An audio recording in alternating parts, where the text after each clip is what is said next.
अस्सलाम वालेकुम स्टूडेंट्स, आज हम नया टॉपिक स्टार्ट करते हैं that is named geometric sequence. तो सबसे पहले हम ज्योमेट्रिक सीक्वेंस को डिफ़ाइन करते हैं और आफ्टर डेफिनेशन हम ज्योमेट्रिक सीक्वेंस का जनरल फार्मूला देखते हैं कि ज्योमेट्रिक सीक्वेंस के जो हमारे पास क्वेश्चन है उनको सॉल्व करने के लिए हमारे पास जनरल फार्मूला क्या होता है। तो सबसे पहले हम उसे डिफ़ाइन करते हैं, what is geometric sequence. A sequence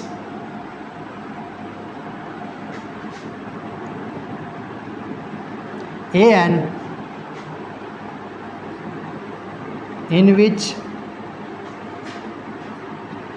ratio of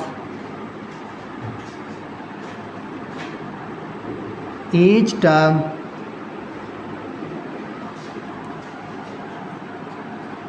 to its preceding term is same and non-zero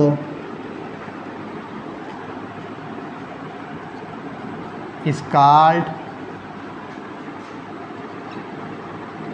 geometric sequence। It means कि हमने जो हमारे पास कंसेक्टिव टर्म्स गिवन है तो हमने क्या करना है, जो हमारे पास सेकंड टर्म है हमने सेकंड टर्म को डिवाइड करना है फर्स्ट टर्म से। इट मीन्स कि हमने हर प्रीसीडिंग टर्म की आपस में रेशो लेनी है और अगर हमारे पास रेशो सेम आती है इट मीन्स कि हमारे पास जो सीक्वेंस है वो ज्योमेट्रिक सीक्वेंस है। और जो हमारे पास रेशो होती है यानी कि ratio of each term to its preceding term, ratio of each term to its preceding term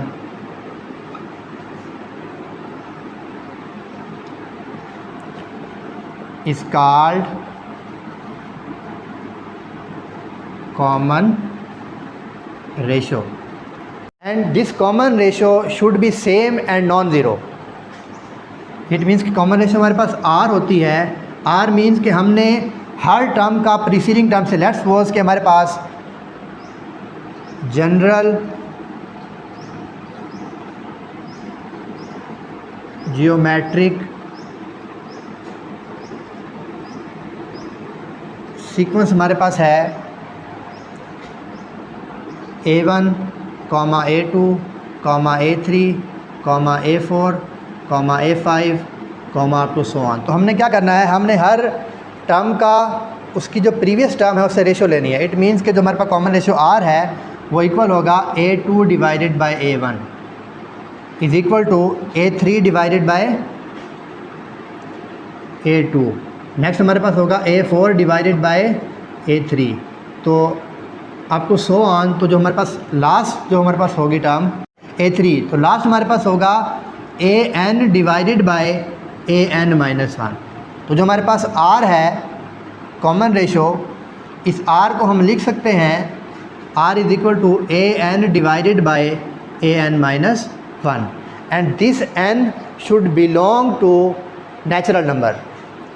n belongs to natural number and this n should always be greater than 1, यानी कि n की value हमारे पास 1 से greater होनी चाहिए। और next हमारे पास कंडीशन है no term of geometric sequence is zero, यानी कि हमारे पास ज्योमेट्रिक सीक्वेंस की कोई भी टर्म जो है वो ज़ीरो नहीं होती। तो अब हम इसका जनरल फार्मूला देखते हैं। General form of geometric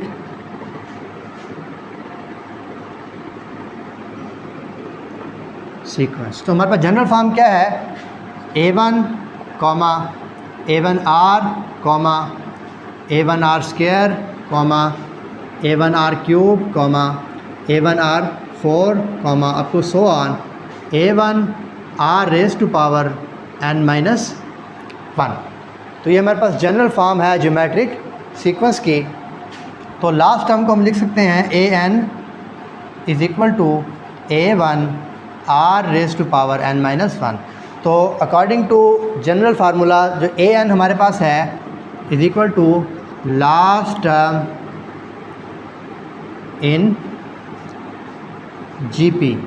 GP means geometric progression. और नेक्स्ट हमारे पास a1 है that is equal to first term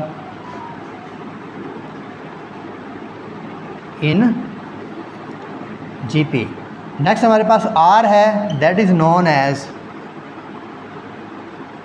common ratio. Next हमारे पास n है that is equal to number of terms in geometric progression. Find fifth term of GP, यानी कि हमने फिफ्थ टर्म फाइंड आउट करनी है ज्योमेट्रिक प्रोग्रेशन की 3, 6, 12। अगर हमारे पास यहाँ पे GP ना भी गिवन होता और अगर हमारे से क्वेश्चन पूछा जाता कि find the fifth term of this sequence, तो सबसे पहले हमने क्या काम करना था, हमने इसका कॉमन डिफरेंस और कॉमन रेशो चेक करना थी।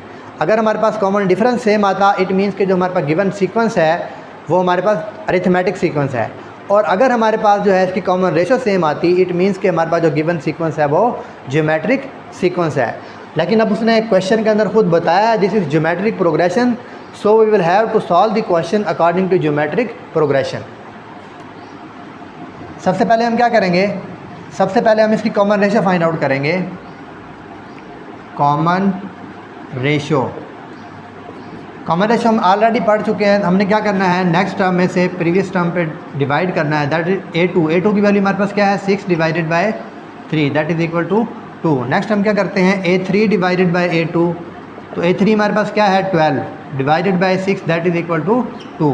इट मीन्स हमारे पास कॉमन रेशो r है वो सेम है और जो हमारे पास गिवन सीक्वेंस है वो ज्योमेट्रिक सीक्वेंस है। सो जनरल फार्मूला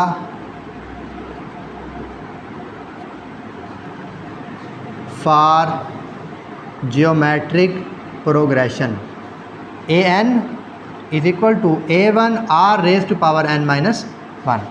अब find the fifth term, it means कि n की वैल्यू हमारे पास क्या है 5। नेक्स्ट हमारे पास फर्स्ट टर्म क्या है 3। नेक्स्ट कॉमन रेशो r की वैल्यू हमारे पास क्या है जो हमने अभी फाइंड आउट की है दैट इज़ इक्वल टू 2। तो हमारे पास n भी गिवन है, फर्स्ट टर्म भी गिवन है, कॉमन रेशो भी गिवन है। तो इन सारी वैल्यूज़ को यूज़ करते हुए हम find the fifth term, it means कि हम इसकी फिफ्थ टर्म जो है वो इजीली फाइंड आउट कर सकते हैं। तो हमारे पास फार्मूला है an is equal to a1 r raise to power n-1। तो an की जगह पे क्या आएगा 5, a1 फर्स्ट टर्म हमारे पास क्या है 3, r हमारे पास क्या आया था 2, n-1 n मीन्स कि हमारे पास 5 - 1, तो a5 हमारे पास आएगा 3 इंटू 2 रेज़ टू पावर 4। तो a5 हमारे पास आएगा 3 into 2 raise to power 4। It means कि हमने 2 को 4 टाइम्स मल्टीप्लाई करना है, तो दैट इज़ इक्वल टू 16। तो a5 हमारे पास आएगा 16 को हमने किससे मल्टीप्लाई करना है 3 से, तो हमारे पास आंसर आएगा 48।